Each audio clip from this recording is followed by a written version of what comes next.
రావు గారితోనైతే ఎప్పటినుంచో నేను నా కోరిక ఒక ఇంటర్వ్యూ సిరీసే చెయ్యాలి అని చెప్పి. అయితే ఆహ్, నేను కోరిన కొన్ని ప్రశ్నలకి మీరు నాకు క్లారిఫికేషన్ అంటే ఏ విధంగా మనందరం ఈ ఆధ్యాత్మికతను అర్థం చేసుకోవడం, 10 మందికి మనం అర్థమయ్యే రీతిలో చెప్పగలం అనేది ఇక్కడ అంశం. మీ ప్రకారం ఆధ్యాత్మికత అంటే ఏమిటి? ఆహ్, ఎలాగ అది మనకు నిజంగా చెప్పాలి అంటే, ప్రతిరోజు మన దైనందిన జీవితంలో నిజంగానే దాని యొక్క ఉపయోగం ఉందా? ఈ రెండిటికి ఒకసారి మీరు ఫస్ట్ సమాధానం తెలియపరిస్తే, తద్వారా మనం కొనసాగిద్దామండి. అందరికీ నమస్కారం అండి. ఆధ్యాత్మికత అంటే నాకు తెలిసిన విధంగా నాకు ఇప్పటి వరకు నేను స్టడీ చేసిన దాన్ని బట్టి నాకు అర్థమైన దాన్ని బట్టి నేను చెప్తాను సార్. ఆధ్యాత్మికత అంటే చాలా అంటే అదొక ఫిక్స్డ్ గా ఏమి ఉండదు. ఆన్సర్ చాలా డిఫరెంట్ లెవెల్స్ లో ఉంటది. అది మన ప్రాపంచికంగా దైనందిక జీవితంలో తీసుకోవాలంటే బ్యాలెన్సింగ్ ది లైఫ్ సొసైటీలో సాక్షిగా చూడడం, అలాగే స్థితప్రజ్ఞతతో ఉండడం, ధైర్యంగా ఉండడం, మన దైనందిన ప్రాపంచిక జీవితంలో ఒడుకుదొడుకులు ఉంటాయి, లాభ నష్టాలు ఉంటాయి, కష్ట సుఖాలు ఉంటాయి. వాటిని సాక్షిగా చూడడం, స్టేబుల్ గా ఉండడం అది ఆధ్యాత్మికత యొక్క రిజల్ట్స్ మన రొటీన్ లైఫ్ లో. స్పిరిచువల్ సైన్స్ మనం దాన్ని గనక ప్రాక్టీస్ చేస్తూ ఉంటే ఇవి బేసిక్ లెవెల్లో ఇవి మనకి స్టెబిలిటీ ఆఫ్ మైండ్ అది దాని రిజల్ట్. ఇంకా చాలా ఉంటాయి. అలాగే ఫిజికల్ గా మనం ఆధ్యాత్మిక శాస్త్రం అంటే ఫిజికల్ బాడీని కూడా ఆరోగ్యవంతంగా మెయింటైన్ చేయడం ఎలా అనేది కూడా ఆధ్యాత్మిక శాస్త్రం. అలాగే మన మెంటల్ బాడీ, మన మైండ్ ని కూడా స్టేబుల్ గా ఉంచడం ఒకటి. అలాగే ఎమోషన్స్ వాటిని స్టేబుల్ గా ఉంచడం. ఇంకా హయ్యర్ లెవెల్స్ ఉన్నాయి. మన దైనందిక జీవితం అయితే మూడింటిని స్టేబుల్ గా ఉంచడం అనేది ప్రాపంచిక జీవితంలో మనకు వీటికి ఉపయోగపడుతుంది, ఆధ్యాత్మికతలో గనక మనం ప్రవేశించి ప్రాక్టీస్ చేస్తే గనక. అది సార్. అయితే 10 మందికి మన పరిచయం ముందరగానే నేను చేయవలసినది, మన ఇద్దరం వైద్యులం, డాక్టర్స్గా. మీరు పీడియాట్రిషియన్, నేను ఒక సైకియాట్రిస్ట్. వైద్యులుగా మనకు ఏమైనా ఇందులోని కాన్ఫ్లిక్ట్ ఆఫ్ ఇంట్రెస్ట్ ఉంటుందా? అనగా వైద్యులు జనరల్గా ఏంటంటే మనం ఒక సైంటిఫిక్ దృక్పథంతో వెళ్తాం కాబట్టి చూసినదే నమ్ముతాము, అనగా ఫ్యాక్చువల్ నాలెడ్జ్ని మనం ఆశ్రయిస్తాం మన యొక్క సైంటిఫిక్ ధర్మం ప్రకారం. అయితే ఈ ఆధ్యాత్మికత అనేది దానికి విరుద్ధమా అనేది నా ఒక్క ప్రశ్న. మీ ప్రకారం, మీ అనుభవం ప్రకారం దానికి ఏం సమాధానం? అదే సార్, అంటే స్పిరిచువాలిటీ యాక్చువల్ గా స్పిరిచువల్ సైన్స్ అంటే ఆల్ ది సైన్సెస్ మిక్స్డ్ నా ఉద్దేశం. మనం ఫిజికల్ సైన్స్ అంటే మన physical, chemistry, physics, maths, English ఇదే అనుకుంటున్నాం. కానీ స్పిరిచువల్ సైన్స్ అంటే everything in the universe is spiritual science. All sciences are mixed. That is spiritual science. Spiritual science is not separate entity. కథ ఇంకా ఉన్నాయి. ఇప్పుడిప్పుడే మనకు వస్తుంది. మనకి ఇంత ముందు ఒక 200 years బ్యాక్ ఫిజిక్స్ లేదు, కెమిస్ట్రీ లేదు. అంతకుముందు ఆయుర్వేద ఉండేది, అది ఆయుర్వేదిక్ సైన్స్. అలాగే న్యాచురోపతి అవన్నీ ఉండేవి. తర్వాత డెవలప్ అయినాయి ఈ మధ్యన, ఈ 200-300 years లో డెవలప్ అయింది ఫిజికల్ సైన్స్, కెమిస్ట్రీ, మ్యాథమెటిక్స్. అంతకుముందు కూడా ఉన్నాయి, ఈ మధ్య ఫాస్ట్ గా డెవలప్ అవుతుంది. ఇప్పుడు స్పిరిచువాలిటీ యాజ్ ఎ సైన్స్ ఇప్పుడు నెక్స్ట్ లెవెల్ కి వెళ్తున్నాం మనం. ఇప్పుడు all the sciences are spiritual sciences. ఇది సెపరేట్, అది సెపరేట్ అనడానికి ఏం లేదు. మనం body is made of physics and chemistry, it's also included in human science. Spirit ఉంది అంటే, ఇంకా స్పిరిట్ ఉంది అనే దానికి సైంటిఫిక్ గా ఇప్పుడు మనం ప్రొసీడింగ్స్ లో మనం ఉన్నాం సార్. అది స్పిరిచువల్ సైన్స్ ఇప్పుడిప్పుడే డెవలప్ అవుతుంది. Astral, the quantum physics, astral body dynamics ఇన్నాళ్ళు ఒక చోటన ఉన్నాయి, యోగుల దగ్గర ఉంది. దాన్ని సైంటిఫిక్ గా ఇప్పుడిప్పుడే అది మనకి అందుబాటులోకి వస్తుంది. సో సైన్స్, ఈ ఫిజిక్స్ ఇది వేరు అది వేరు కాదు, భౌతిక శాస్త్రం వేరు, స్పిరిచువల్ సైన్స్ ఏం కాదు, ఆల్ ఆర్ మిక్స్డ్. చెప్పండి సార్. ఎవరైతే ఇది వరకు డాక్టర్ రావు గారి వీడియో చూసుంటారో చాలా చక్కగా ఆస్ట్రల్ ట్రావెల్స్ గురించి వివరించారు. నిజానికి చెప్పాలంటే చాలా మంచి స్పందన కూడా వచ్చింది. చాలామంది ఆ వీడియోని చూశారు. ఆస్ట్రల్ ట్రావెల్స్ గురించి వాటి గురించి మళ్ళీ మనం ఎప్పుడైనా సరే ప్రత్యేకంగా మాట్లాడవచ్చును. కానీ ఇవాళ టాపిక్ మనం తీసుకున్నది ఏంటి అంటే ఆధ్యాత్మిక సాధన ద్వారా జీవన ప్రగతి అని చెప్పి. అయితే టైటిల్ సూచించినట్టుగానే జీవన ప్రగతి అన్నప్పుడు మన ప్రతి ఒక్కరికి కూడా మానవులకు ఆధ్యాత్మికత వలన ఏమైనా లాభం ఉంటుందా అనేది మనం ఇక్కడ చర్చిస్తున్నటువంటి అంశం. అయితే రావు గారు, సాధారణంగా హేతువాదులు అనగా రేషనలిస్టులు పేదవాడికి ఆధ్యాత్మికత అన్నం పెడుతుందా లేకపోతే ఉద్యోగం ఇస్తుందా అనడంలో తప్పు లేదు. అంటే వాళ్ళ ఉద్దేశం ఏంటంటే మానవత విలువలు కూడినటువంటి దృష్టికోణంతో మనం 10 మందికి సహాయపడితే సరిపోతుంది కదా, అలాగే వారిని వారు నమ్ముకోవడం అనేది నేర్పిస్తే సరిపోతుంది కదా, ఏదో అద్వితీయమైన ఏదో శక్తి ఉంది దానిని నమ్ముకుంటే నీకు రోజులు బాగుంటాయనో లేకపోతే ఇటువంటి పునర్జన్మ అనేది ఉందనో ఇటువంటివన్నీ చెప్తే వాళ్లకు ఆశ కల్పించడమో లేకపోతే లేనివి ఉన్నట్లు చెప్పడమో అనేటటువంటి వాదన వారిది. మీ ప్రకారం మానవత్వం చేయలేనిది ఏమిటి, ఆధ్యాత్మికత చేయగలిగేది ఏమిటి ఒక మనిషి యొక్క జీవన శైలిలో కానీ జీవన ప్రగతిలో కానీ? ఈ మానవత్వం అనేది, మానవీయత అనేది ఆధ్యాత్మికతలో ఒక పార్టే కదా. అది కూడా ఆధ్యాత్మికతంగా మనం పెరుగుతూ ఉంటే ఇంకా మానవత్వం అనేది ఇంకా పెరుగుతూ ఉంటుంది. ఆ క్వాలిటీస్ మనకి ఇంకా ఎక్కువగా పెరుగుతూ ఉంటాయి. మనం ఆధ్యాత్మికతలో పురోగతి చెందే కొద్దీ మన సాధన లెవెల్స్ ని బట్టి ఉంటది. బేసిక్ లెవెల్లో మనం will be service oriented, helpful, kind hearted. ఇవన్నీ ఆధ్యాత్మికత అంటే అదే. ఇదేదో సెపరేట్ సైన్స్ ఏం కాదు కదా.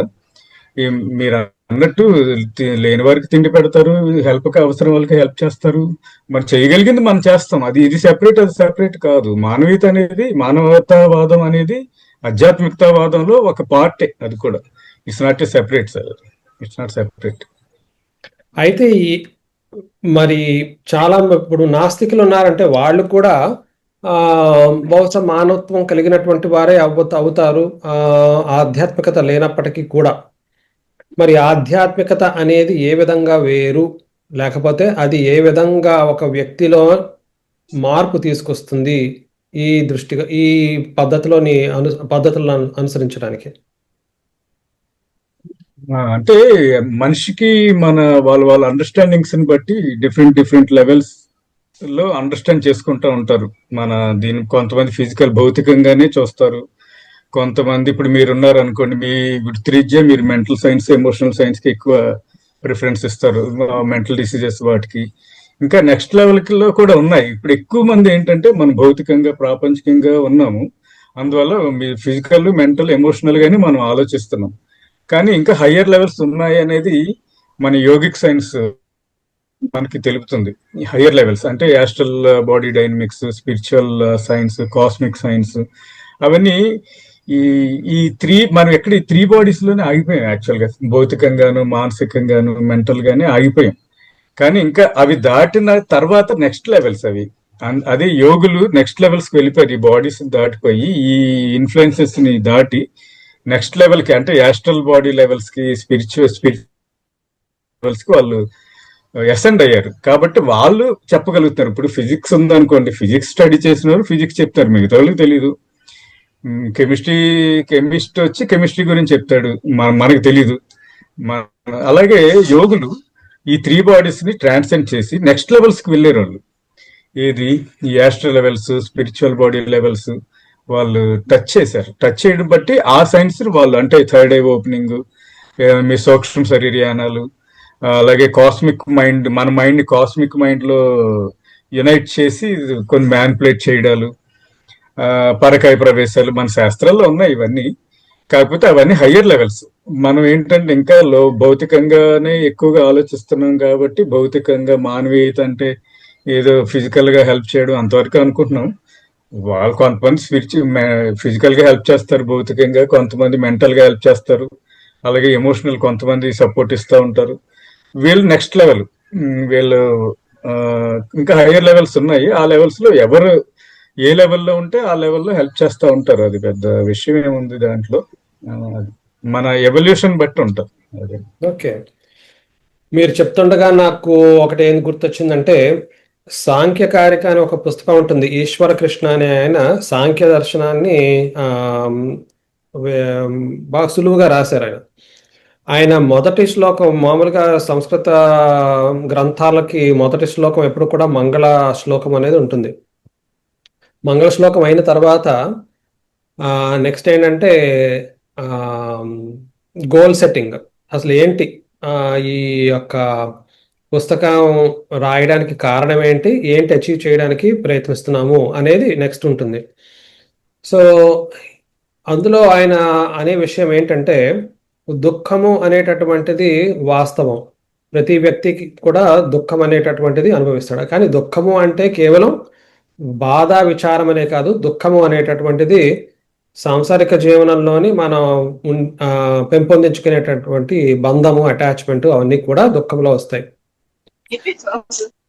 అయితే దుఃఖ నివారణకి మనిషి సార్ మీ వాయిస్ వినపడట్లేదు. మనిషి ఏం చేస్తాడు అంటే, మనిషి మనకు దగ్గరలో ఉన్నటువంటి ఉపాయాలని చూస్తాడు. అనగా అనారోగ్యం వస్తే మందు వేసుకోవడం, ఔషధం, డబ్బు లేకపోతే ఉద్యోగం చేయడం, లేకపోతే ఇమోషనల్గా ఏదో బాధ పడుతుంటే బంధువుల దగ్గరికి వెళ్ళడం, ఉపశమనం పొందడం. ఇటువంటివి సాంసారిక జీవనంలో ఉపాయాలు.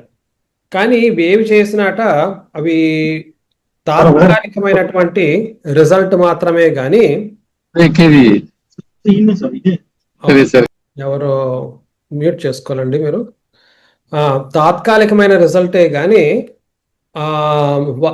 శాశ్వతమైనటువంటి రిజల్ట్ ఉండదు, పరిణామం ఉండదు. కాబట్టి మనము అధిగమించి దానిని ఈ సాంసారిక మెటీరియలిస్టిక్ సొల్యూషన్స్ కంటే అధిగమించి మనం చూడాల్సిన అవసరం ఉంటుందని చెప్పి అప్పుడు మొదలు పెడతారనమాట ఆయన అన్వేషణ. మీరు అన్నట్లుగానే యోగులు ట్రాన్సెండెంటల్గా ఆ పైన భౌతిక శరీరాన్ని అధిగమించి వాళ్ళు ఆస్ట్రలను లేకపోతే స్పిరిచువల్ సైన్సెస్ అను మొత్తానికి అవన్నీ కూడా వాళ్ళు కనుగొని మనకు అందజేశారు. కాబట్టి ఖచ్చితంగా వాటిని స్టడీ చేసే బాధ్యత కూడా మనకి ఉంది. బాగుందండి, చక్కగా చెప్పారు. అయితే మీ సాధన ఒకసారి మీరు మా అందరికీ అర్థమయ్యేటట్లుగా మీ సాధనలో భాగం ఏంటి, ఏ విధంగా మీరు ఆధ్యాత్మికతను అనుసరిస్తారు, కొంచెం వివరిస్తే అందరికీ సులువుగా అర్థమయ్యేటట్లుగా. అదే సార్, అంతా మన యొక్క ఎవల్యూషన్ లో ఉన్నాము, ఎవరు కంప్లీట్ కాదు. అప్ అండ్ డౌన్స్ అనేవి డెఫినెట్లీ ఉంటాయి లైఫ్ అన్నాక. వాటిని స్టేబుల్ చేసుకుంటూ వెళ్ళడమే ఆధ్యాత్మికత. భౌతికంగా తీసుకుంటే ఎక్కువ శాతం అంటే body mental body, physical, mental and emotional bodies ని ప్యూరిఫై చేయాలి సార్. బిగినింగ్ ఫిజికల్ బాడీని ఎలా ప్యూరిఫై చేస్తామంటే ఎక్కువ రా ఫుడ్ తీసుకోవాలి. కీరా, carrot, veg, junk food, stored foods మనకు తెలుసు ఇవన్నీ. అవన్నీ అవాయిడ్ చేయాలి నెమ్మదిగా. అంటే ఎమోషనల్ గా మనం సఫర్ అవ్వకుండా చేయాలి ఇవన్నీ. ఎందుకంటే మనం ఎమోషనల్ గా చాలా అటాచ్ అయిపోయి ఉంటాము. అలా కంగారు పడి ఏదో హడావుడిగా చేయకుండా మనం మైండ్ ని ట్యూన్ చేసుకుంటూ ఎక్కువ రా ఫుడ్ సైడ్ వెళ్ళాలి. లైవ్ ఫుడ్, రా అంటే వెజిటేరియన్ డైట్, వెగాన్ డైట్, ఇలా రకరకాల ఉన్నాయి, ఫ్రూటేరియన్ డైట్. అలా మనం ఏంటంటే లీస్ట్ ప్రిఫర్డ్ నాన్ వెజిటేరియన్, అది next cooked food, next vegetarian diet అంటే fruits and vegetables, next uncooked vegetarian, vegan diet, milk products కూడా తీసేస్తారు. నెక్స్ట్ ఫ్రూటేరియన్ డైట్, ఆ తర్వాత లిక్విడేరియన్, అలా అప్పర్ లెవెల్స్ ఉన్నాయి. మనం గ్రాడ్యువల్ గా చేంజ్ చేసుకుంటూ వెళ్ళాలి. అంటే మన ఇంటెన్షన్ గట్టిగా ఉండి మనం అందులో సాధన పరంగా వెళ్ళాలి అనుకుంటేనే అని చెప్తున్నాను. లేదు లేదంటే routine, we can enjoy hour routine life, it's not an issue. అదొక సాధన మార్గం అయితే ఉంది. ఫిజికల్ గా చెప్పారు కాబట్టి ఫిజికల్ గా ఫుడ్డే కదా మెయిన్. ఫుడ్ ఆహారం కాకుండా ధ్యానము ఇటువంటివి ఏమిటి ఆచరిస్తారు మీరు? ఫిజికల్ లెవెల్, భౌతిక శరీరానికి అంటే సాలిడ్ లెవెల్, ఇది material level. Next mind, mental body. Mental body clearance అంటే జ్ఞానం ఎక్కువ తెచ్చు. మనకి ఎక్కువ అజ్ఞానంలో ఉన్నాం, మనకి ఏం తెలియదు. ఎవరు బ్రెయిన్ వాష్ చేస్తే అదే, ఎవరి దేవుడు అంటే అదే, లేకపోతే ఎవరు ఇది కరెక్ట్ అంటే అదే, అది తప్పు అంటే అదే. ఆ టైప్ లో మనకి ఏది కరెక్ట్ అనే జ్ఞానం కూడా మనకి తెలియని పరిస్థితి చాలా వరకు. జ్ఞానాన్ని అక్వైర్ చేయాలి అంటే మెంటల్ బాడీని కొంచెం, దాన్ని జ్ఞానయోగం, జ్ఞానాన్ని తీసుకోవాలి. ఏది కరెక్ట్ ఏది కాదు అది మనం తెలుసుకోవాలి. దానికి మన స్పిరిచువల్ బుక్స్, స్పిరిచువల్ గురూస్ వీళ్ళందరూ ఉన్నారు. అలాగే ఎక్స్పీరియన్షియల్ బేస్డ్ గా చెప్పేవాళ్ళు ఉన్నారు. అవన్నీ తీసుకుంటూ మనం వాటిని పాటిస్తూ, ప్లస్ మైండ్ ని ట్యూన్ చేసుకోవాలి, మైండ్ ని ప్యూరిఫై చేయాలి. మనం మైండ్ లో ఎక్కువగా ఉంటుంది నెగిటివ్. మన థాట్స్ ప్రాసెస్ మెయిన్ మైండే కదా మనకంతా డిస్ట్రాయ్ చేసేది, అలాగే అప్లిఫ్ట్ చేసేది కూడా మైండే. మనం ఏం చేసుకుంటున్నాం అంటే మైండ్ ని ఎక్కువ శాతం నెగిటివ్ గా ఆలోచనలు, టెన్షన్లు, భయాలు, ఫ్యూచర్ గురించి, లేదా అక్కడెక్కడ ఏదో జరిగిన దాని గురించి. ఇప్పుడు అంతా అదే. ఇప్పుడు నెట్ ఓపెన్ చేస్తే ఎంతసేపు ఇదేంటంటే బ్రెయిన్ లో న్యూరోనల్ నెట్వర్క్స్ మీద ఇంప్రింట్ అయిపోతాయి.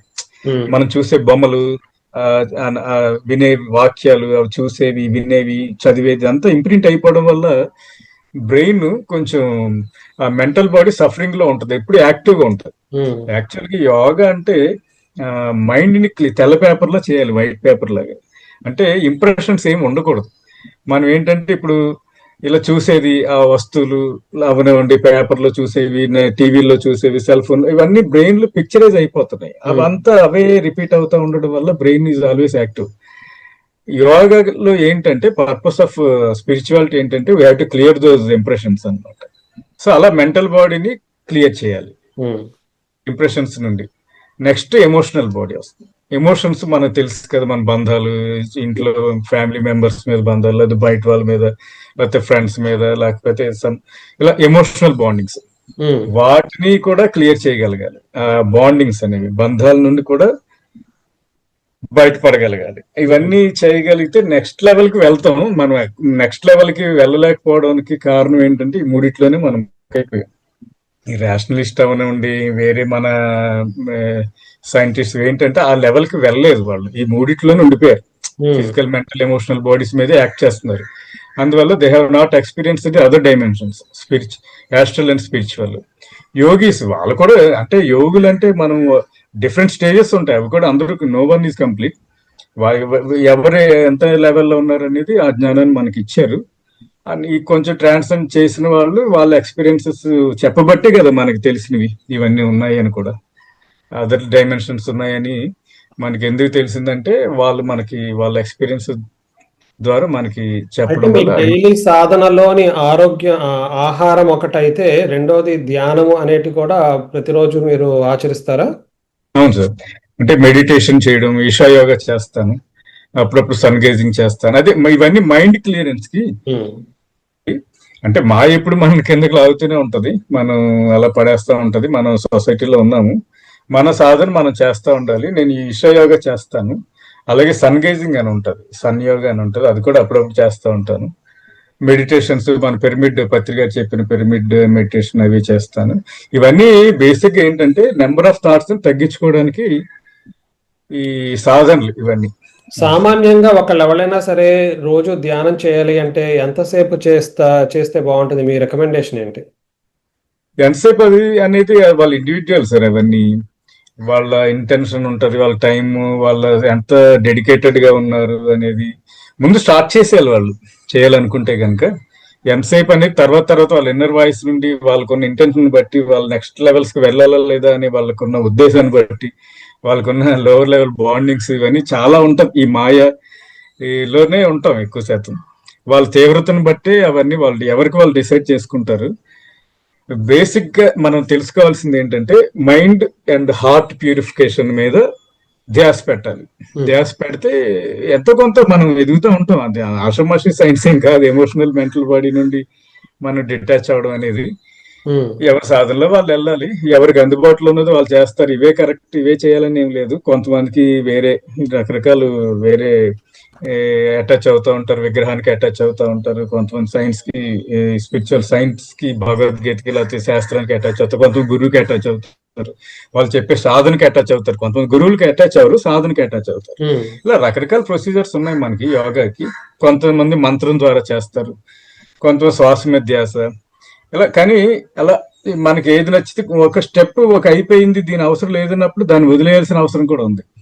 ఇప్పుడు నేను మంత్రం నేర్చుకున్నాను, అయిపోయింది, నెక్స్ట్ లెవెల్కి వెళ్ళాలంటే అది వదిలేసి నెక్స్ట్ లెవెల్కి వెళ్ళొచ్చు. ఇంకా అదే పట్టుకుని ఉండాల్సిన అవసరం అయితే లేదు. మనం మార్చుకోవచ్చు. We should be flexible. గురువుని కూడా మార్పు అనేది ఖచ్చితంగా ఉంటుంది అని చెప్పి మీరు యాక్చువల్గా ఒక పోస్ట్, మన సమూహంలో ఒక పోస్ట్ ద్వారా చాలా చక్కగా తెలిపారు. అది ఒక్కసారి చదువుతాను, దాని ఒక్కసారి మళ్ళీ మీరు వివరంగా చెప్తురు. కానీ ఏది స్థిరం కాదు, ప్రతి ఒక్కటి పరిణామం చెందుతూనే ఉంటుంది. ప్రతి వస్తువు, ప్రతి జీవి, ఏది స్థిరంగా ఉండదు. అవన్నీ తమ తమ పరిణామ దశలో ప్రయాణం కొనసాగిస్తూ ఉంటాయి. అవతారుడైన శ్రీకృష్ణుడు అయినా సరే, సృష్టించబడిన విశ్వమే అయినా సరే, అవి స్థిరంగా ఉన్న రూపాలు కావు. అవి నిరంతరంగా వికసిస్తూ ఉండే శక్తుల ప్రదర్శనలే. మన శరీర, మనస్సు, భావోద్వేగ, ఆస్ట్రల్, ఆధ్యాత్మిక శరీరాలను ఎంత మేరకు తెలుసుకున్నామో ఆ మేరకే మన పరిణామం జరుగుతుంది. ఇవి అంతటితో ఆగిపోవు.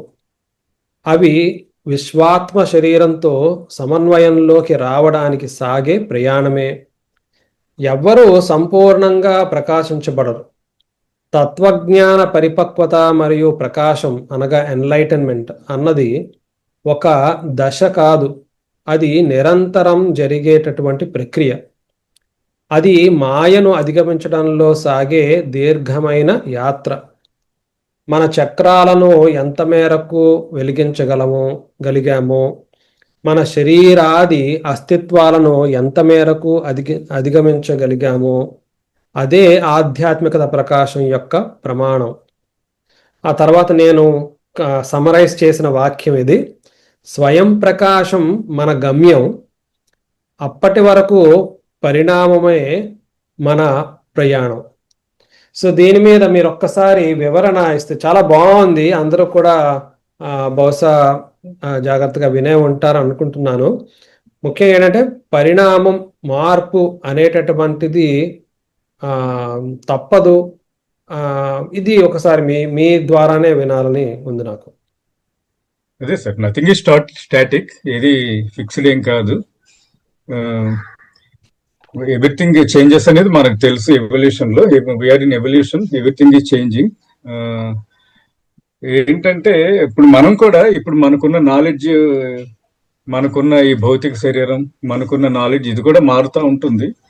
ఇప్పుడు యోగా ఏంటంటే ఎన్లైటన్మెంట్ కానీ, ఎవల్యూషన్ కానీ, యోగా ఏంటంటే మనల్ని హయ్యర్ లెవెల్స్ కి, హయ్యర్ డైమెన్షన్స్ కి తీసుకువెళ్ళడమే యోగా యొక్క పర్పస్, ఆధ్యాత్మిక శాస్త్రం యొక్క పర్పస్.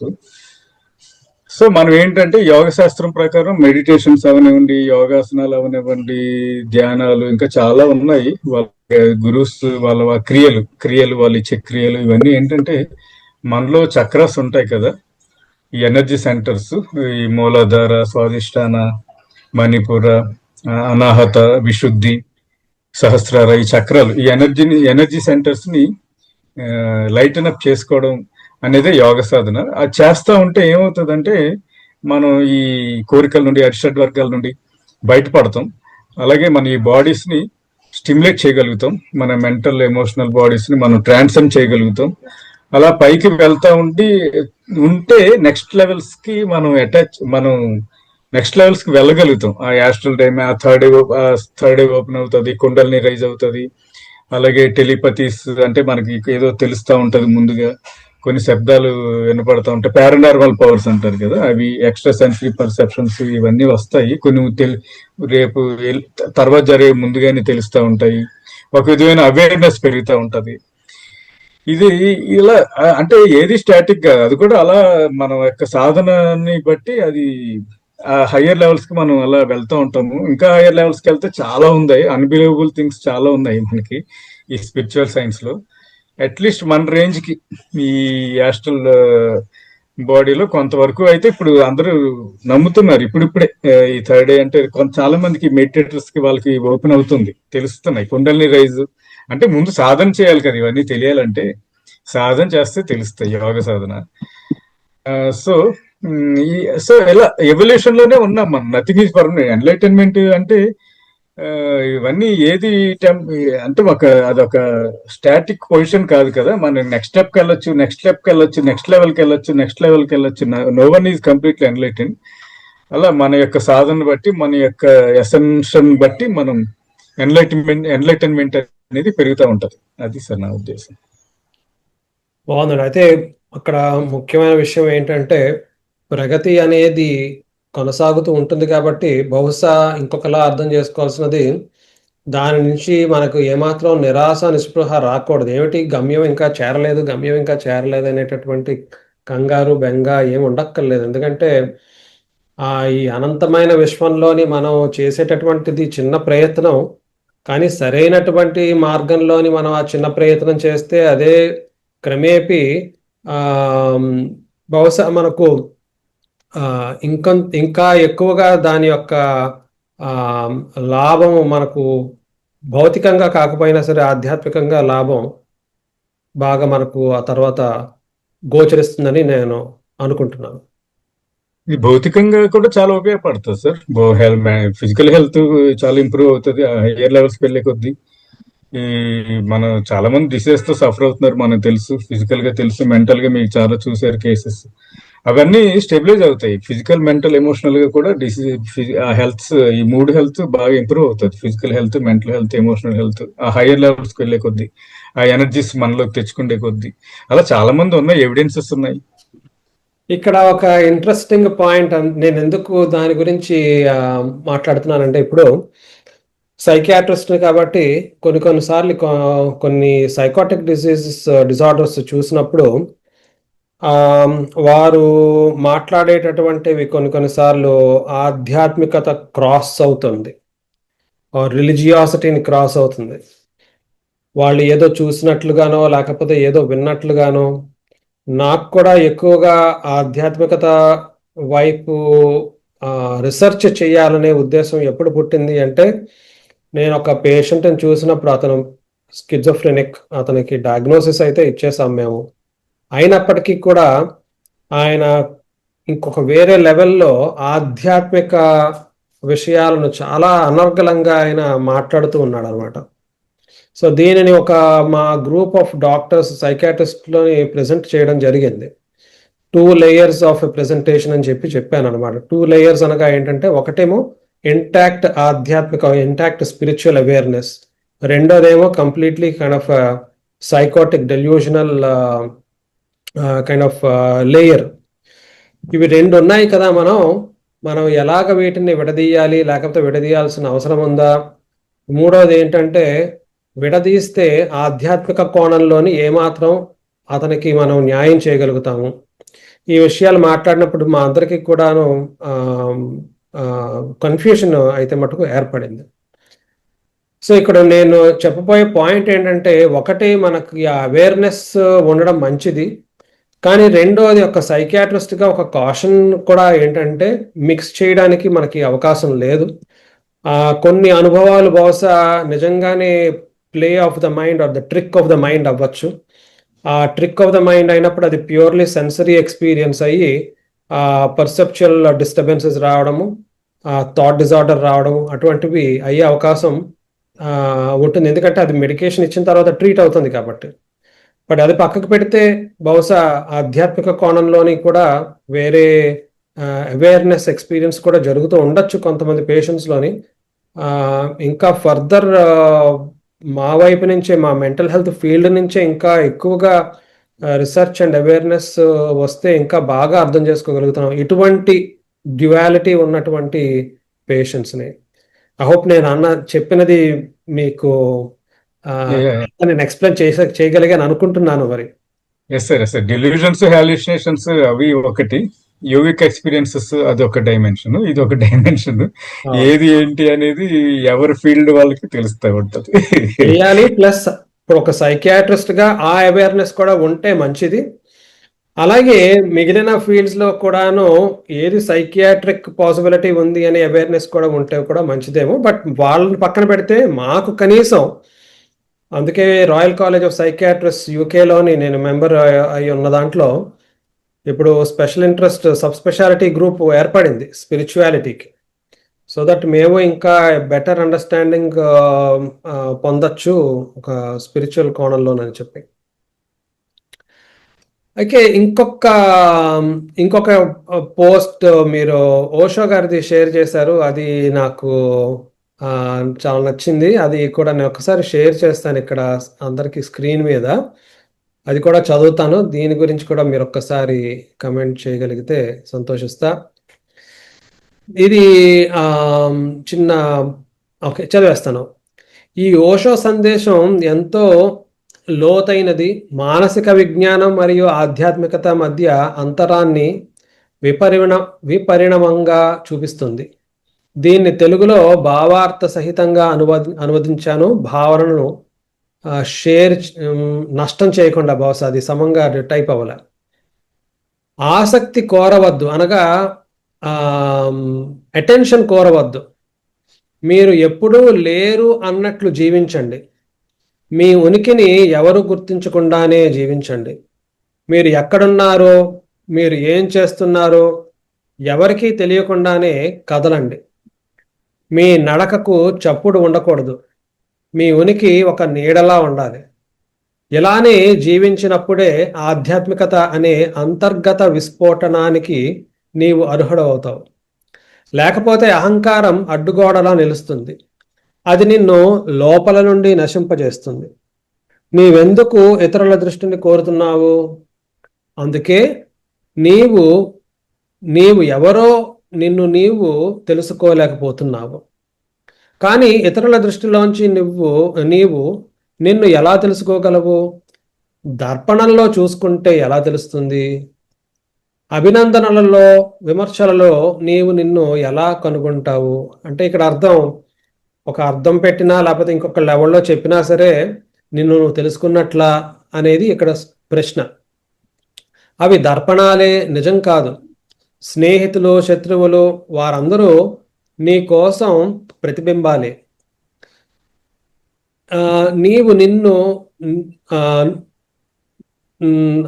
నిన్ను నీవు నేరుగా తెలుసుకోవాలి. తక్షణమే లోపలికి ప్రవేశించాలి. అహంకారం దృష్టిపైనే జీవిస్తుంది. అంటే మన ఎక్స్టర్నల్ సెన్సరీ పర్సెప్షన్ మీదే అహంకారం ఉంటుంది అని. అది నకిలీ. దానిని అర్థం చేసుకో. దాని నుంచి బయటకు రా. ఒకసారి బయటపడిన తరువాత అనూహ్యమైన ప్రశాంతత, అర్థం దాటి వెళ్ళే నిశ్శబ్దము, ఆత్మ స్వాభావికమైన స్థితి, అందులో ఒక ఆనంద వేగం, అంతర్గత నాట్యం ప్రారంభమవుతుంది. అదే నిజమైన నాట్యం, అదే పరవశం. దాన్ని పొందకపోతే నీవు నిన్ను మోసం చేసుకుంటూ ఒక తప్పుడు జీవితం గడుపుతున్నావు. Osho just like that. ఇది తెలుగు అనువాదం ఇంగ్లీష్ నుంచి. దీంట్లో చాలా ముఖ్యమైన విషయం, అందులో సందేహమే లేదు. ఎందుకంటే మనం తెలుసో తెలియకుండానో ఒక పోస్ట్ పెట్టినా ఎవరైనా దీనికి ఎలా స్పందిస్తున్నారు అని చూడొచ్చు. అది అటెన్షన్ సీకింగే. ఒకటి ఏదైనా జోక్ వేసినా సరే ఎవరైనా నవ్వకపోతే బాధపడిపోవచ్చు. అది కూడా అటెన్షన్ సీకింగే. అంటే తెలియకుండానే మనం చాలా అటెన్షన్ సీకింగ్ చేస్తాం. మీరు దీన్ని మాకు ఇంకొంచెం అర్థమయ్యే రీతిలో మీరు చెప్తారని ఆశిస్తున్నాను.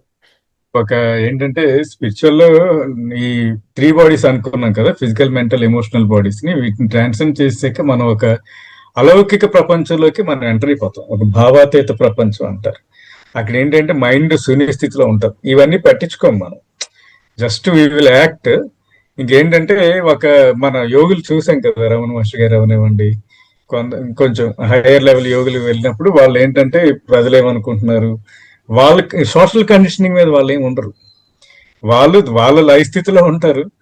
వాళ్ళు వీళ్ళు రికగ్నైజ్ చేస్తున్నారా లేదా, వీళ్ళు మనల్ని పట్టించుకుంటున్నారా లేదా, మన డ్రెస్ చూస్తున్నారా లేదా, మనం అందంగా కనపడుతున్నామా లేదా, ఇవన్నీ ఆలోచిస్తా ఉంటే that means mind is acting. It's not yoga. Yoga ఏంటంటే మైండ్ షుడ్ బికమ్ మైండ్లెస్. వాళ్ళు ఏంటంటే అదే అలౌకిక భావంలో వాళ్ళు ఉండిపోతారు. అది దట్ ఈస్ అల్టిమేట్ బ్లిస్. అదే కదా బ్లిస్ అంటే. ఇక ఏంటంటే ఇవన్నీ మన బ్లిస్ ఎక్కడ పోతుందంటే ఆలోచనలు రావడం వల్ల we are losing our blissful state. So ఆ బ్లిస్ఫుల్ స్టేట్ లోకి వెళ్ళాలంటే మనం యాక్ట్ చేస్తాం, ఎలా యాక్ట్ చేయాలో అలా యాక్ట్ చేస్తాం, కానీ you don't expect recognition expect చేయకపోతే అసలు మనం హ్యాపీగా ఉంటాం. మనం అవతలోడు తిట్టినా పట్టించుకోము, వాడు పొగిడినా పట్టించుకొస్తే తప్రజత. ఈరోజు చక్రవర్తి గారు పెట్టారు అవి.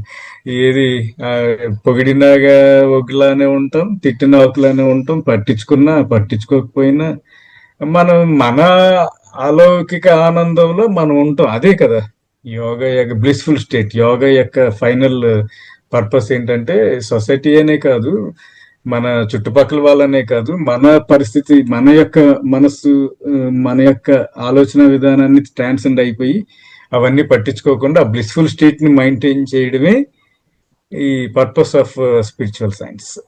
అది సార్ నాకు అర్థం. ఏంటంటే మనం ఇవన్నీ ఎక్కువ ఆలోచించకుండా మన ఒక అలౌకిక స్థితిలో ఉండడమే దీని అర్థం. అది ఉండడానికే ఓషో గారు అది చెప్పారు. అవును, అది ఖచ్చితంగా అందరం కూడా దీనిని నిత్యం గుర్తుపెట్టుకుని ప్రాక్టీస్ చేయాలి. ఈ ఆ, ప్రపంచంలోని అటెన్షన్ ఒకటి మనం మనల్ని గుర్తించారా అని కోరేటటువంటిది, అహంకారాన్ని బలపరిచేటటువంటిది అయితే, రెండోది అవేర్నెస్. అసలు చుట్టూ ఏం జరుగుతుంది అంటే మనం చూసి చూసి నిప్పు మీద కాలేయలేము. సో ఆ అవేర్నెస్ కూడా ఉండాలి. సో ఈ రెండు బహుశా ఇంగ్లీష్లో అన్నట్లుగా డబుల్ ఎడ్జ్డ్ సోర్డ్ అయి ఉంటుందేమో. ఒకవైపు మనకు అవేర్నెస్ ఉండాలి, ఒకవేళ అవతల వాడు ఏం చేస్తున్నాడు అనేటటువంటిది మన ప్రొఫెషనల్ జీవితంలోనైనా సరే, సామాజిక జీవితంలోనైనా సరే ఆ అవేర్నెస్ అవసరం. కానీ అట్ ది సేమ్ టైం అది అది దాటి అహంకారాన్ని బలపరిచేటటువంటి ప్రక్రియ అవ్వకూడదు. బహుశా ఆ ఆ జాగ్రత్త తీసుకోవాలి. అలౌకికంగా ఉంటూ అవేర్గా ఉండడం అంటే అది హైయెస్ట్ లెవెల్ సార్. అది అలౌకికంగానే ఉంటాం, శివతత్వంలోనే ఉంటాం, అంటే మైండ్ స్టేట్ లోనే మైండ్ఫుల్, అది విష్ణుతత్వం. ఈ రెండింటినీ కోఆర్డినేట్ చేయడమే ఇది ఫిజికల్, ఇది మన స్పిరిచువల్ సైన్స్ యొక్క లక్ష్యం. కొంతమంది దీన్ని వదిలేస్తారు, ఫిజికల్ లెవెల్స్ ని వదిలేసి టోటల్ అలౌకికంగా వెళ్ళిపోతారు.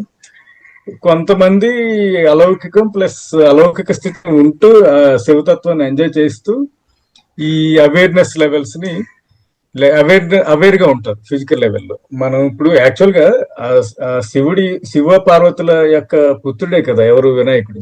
వినాయకుడు అంటే అవేర్నెస్ లెవెల్ కి, అవేర్నెస్నెస్ కి సింబల్. ఆ మైండ్ లో స్టేట్ కి సింబల్ శివుడు. మన మైండ్ అంటే పార్వతీదేవిని శివుడిలో కలిపితే, అలౌకికం చేస్తే అవేర్నెస్ అనే ప్రొడక్ట్ వినాయకుడు పుడతాడు మనకి. సో ఈ రెండింటిని బ్యాలెన్స్ చేసుకుంటే we will be happy and we will be in blissful state, and and although managing in the at the lower levels, ఈ ప్రాపంచికంగా మేనేజ్ చేసుకుంటూనే ఆ లెవెల్స్ ని, శివతత్వాన్ని మెయింటైన్, అలౌకిక తత్వాన్ని మెయింటైన్ చేయడం అనేది స్పిరిచువల్ గోల్. అదే సార్. బాగుందండి. అయితే విష్ణుతత్వం అంటే ఏంటన్నారు, ఒక్కసారి చెప్పండి. లెవెల్స్ ఉంటాయి. మన ప్రాపంచికంగా తీసుకుంటే మైండ్ఫుల్నెస్, కొంచెం అన్ని అవేర్ గా ఉండడం.